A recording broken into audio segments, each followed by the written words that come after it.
बाज, जिससे जंगल का राजा शेर से लेकर एक भारी भरकम एनाकोंडा तक डरता है, जो कि पक्षियों का बाप यानी कि आसमान का राजा है, जिससे ऊंचा और जिससे ज्यादा शक्तिशाली ना तो इस दुनिया में कोई पक्षी है और ना ही कोई भविष्य में होगा। तो चलिए जानते हैं आज इस छोटे से वीडियो में बाज के कुछ खतरनाक हमलों और उसके जीवन के बारे में।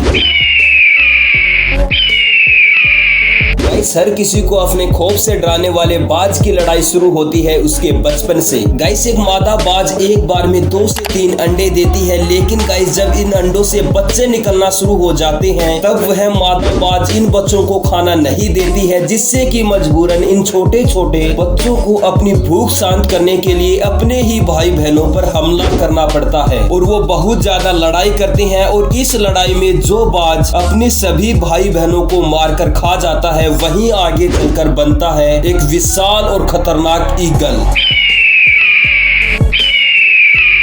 और गाइस, ये सब मादा बाज उनके पास बैठकर देखती रहती है, उनके झगड़े को कभी भी शांत नहीं करती है, क्योंकि गाइस मादा बाज को भी लगता है कि जो एक बाज बचेगा वह सबसे ज्यादा शक्तिशाली होगा और इस संसार में केवल वही बाज जीत सकता है जो कि सबसे ज्यादा शक्तिशाली हो। और गाइस, अपने भाई बहनों को मारकर खाने के बाद उस छोटे से बाज की शुरू होती है उड़ने की असली ट्रेनिंग। और गाइस, पक्षियों की दुनिया में इतनी खतरनाक ट्रेनिंग किसी भी पक्षी की नहीं होती है जितनी की ईगल की होती है। गाइस, मादा बाज अपने एक बच्चे को अपने पंजों में दबाकर 12 किलोमीटर की ऊंचाई पर ले जाती है और वहां पर ले जाकर उसे छोड़ देती है। गाइस, ये वही ऊंचाई है जहां पर हवाई जहाज उड़ते हैं। इतनी भयानक ऊंचाई से ईगल की उड़ान की ट्रेनिंग शुरू होती है। इतनी ऊंचाई से गिरते समय वह नन्हा सा बच्चा 2 किलोमीटर तक तो समझ ही नहीं पाता है कि उसके साथ क्या हो रहा है। और जैसे जैसे वह बच्चा नीचे आता है तो डर की वजह से वह अपने पंख फड़फड़ाता है। और गाइस, यह फर्स्ट टाइम होता है जब कोई ईगल का बच्चा उड़ने के लिए अपने पंख फड़फड़ाता है। और गाइस, उड़ना सीखने के बाद उसकी उड़ान देखकर हर किसी के रोंगटे खड़े हो जाते हैं। और गाइस, यह ट्रेनिंग बाघ की काफी हफ्तों तक चलती है और फिर काफी हफ्तों बाद शिकार के लिए तैयार होता है एक खतरनाक और खूंखार बाज, जिसके हमले से ना तो कोई शेर बच सकता है और ना ही कोई विशाल हाथी। गाइस, बाज को इतना ज्यादा खतरनाक बनाते हैं उसके पंजे, उसकी तेज नजर और उसकी खतरनाक उड़ान। गाइस, एक बाज की नजर बहुत ज्यादा तेज होती है। गाइस, एक बाज चलता फिरता DSLR है, क्योंकि गाइस एक बाज किसी बिल्डिंग के 10वें माले के ऊपर बैठकर नीचे जमीन पर बैठे अपने शिकार को आसानी से देखकर खत्म करने की क्षमता रखता है। यानी कि गाइस, एक बाज अपनी आंखों से 5 किलोमीटर दूर बैठे शिकार को खत्म करने की क्षमता रखता है।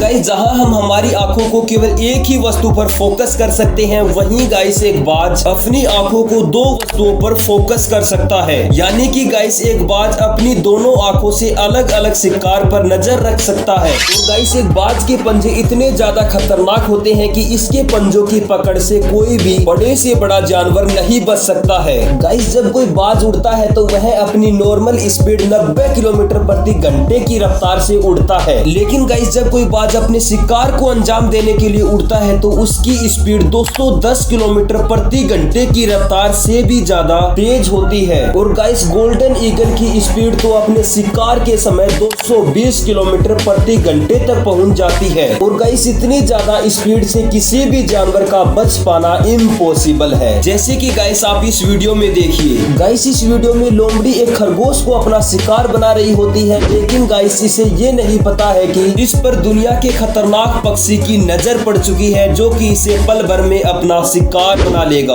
गाइस, एक बाज अपने शिकार को छोटा या बड़ा नहीं देखता है, वह केवल देखता है अपने शिकार को। और फिर चाहे वो कितना भी खतरनाक हो, कितना भी बड़ा हो, वह उसे खत्म करके ही दम लेता है, जो कि एक बाज अपना एटीट्यूड समझता है। यूं तो गाइस एक बाज को बचपन से ही अपनी बहादुरी का परिणाम देना पड़ता है, लेकिन गाइस इसके जीवन में एक बार फिर कठिन परीक्षा आती है, जो कि इसे 40 वर्ष की उम्र में 70 वर्ष का बूढ़ा बना देती है। उस समय गाइस एक बाज के पंजे बहुत ज्यादा बढ़ जाते हैं, उसके पंख बहुत ज्यादा बढ़ जाते हैं, जिससे कि ना तो वो उड़ सकता है और ना ही अपने पंजों से शिकार कर सकता है। और गाइस उसकी चोंच भी इतनी ज्यादा बढ़ जाती है कि वह किसी भी चीज को ठीक तरह से नहीं पकड़ पाता है। उस समय गाइस एक बाज के पास 2 रास्ते होते हैं, या तो वह अपने शरीर को पहले जैसा बना ले या फिर दूसरे जानवरों जानवरों की तरह भूखा रहे और दूसरे जानवरों का बचा हुआ खाना खाए। लेकिन गाइस बाज को अपना एटीट्यूड प्यारा होता है और गाइस बाज शुरू से ही एक राजा की तरह रहता है और इसीलिए गाइस वह दूसरा रास्ता चुनता है और एक ऊंची पहाड़ी पर चला जाता है और गाइस वहां पर जाकर एक बड़े पत्थर पर अपनी चोंच को मार मार कर तोड़ देता है, जिससे कि उसे भयंकर दर्द होता है और वह खून से लथपथ हो जाता है। लेकिन गाइस फिर भी वह बहुत सारा दर्द सहकर अपनी चोंच को पत्थरों पर मार मार कर तोड़ डालता है और अपने पंजों को पत्थरों पर घिसा घिसा कर छोटे कर लेता है। और गाइस जब कुछ दिनों बाद उसकी नई चोंच आ जाती है और उसके पंजे भी सही हो जाते हैं, तो वह फिर अपने बड़े हुए पंखों को अपनी चोंच से उखाड़ कर फेंक डालता है। और गाइस कुछ दिनों बाद फिर से उसके पंख आ जाते हैं और वह बूढ़ा बाज फिर से जवान बन जाता है और एक बार फिर शिकार करने के लिए तैयार होता है, जिसकी गूंज से पूरा का पूरा जंगल ही कांप उठता है। वैसे तो गाइस एक बाज की औसतन उम्र 35 से 40 वर्ष होती है, लेकिन गाइस जो बाज पालतू होते हैं उनकी आयु 50 से 55 वर्ष होती है। गाइस एक बाज अपना घोंसला गगनचुंबी पहाड़ों पर बनाता है, जहां पर वह अपने पार्टनर के साथ रहता है, जो कि उसी घोंसले में अंडे देती है। और गाइस आपको ये जानकर बहुत ज्यादा हैरानी होगी कि एक बाज का घोंसला इतना ज्यादा बड़ा होता है कि उसमें 6 फुट का आदमी आराम से रह सकता है। और गाइस इससे भी ज्यादा हैरान करने वाली बात यह है कि बाज ही एकमात्र ऐसा पक्षी है या फिर बोले कि एक ऐसा जानवर है जो कि कभी भी बारिश में नहीं भीगता है, क्योंकि गाइस बाज वर्षा करने वाले बादलों से हमेशा ऊंचा उड़ता रहता है। और जहां सभी पक्षी और सभी जानवर वर्षा में भीग रहे होते हैं, वहीं एक बाज वर्षा करने वाले बादलों से ऊंची उड़ान भरता रहता है। और गाइस एक बाज अपने एक दिन में करीब 7 से 8 घंटे हवा में ही बिताता है। गाइस मैं आशा करता हूं कि आपको ये मजेदार जानकारी जरूर पसंद आई होगी और ऐसी अमेजिंग वीडियो के लिए हमसे जुड़ना तो बिल्कुल भी ना भूलें।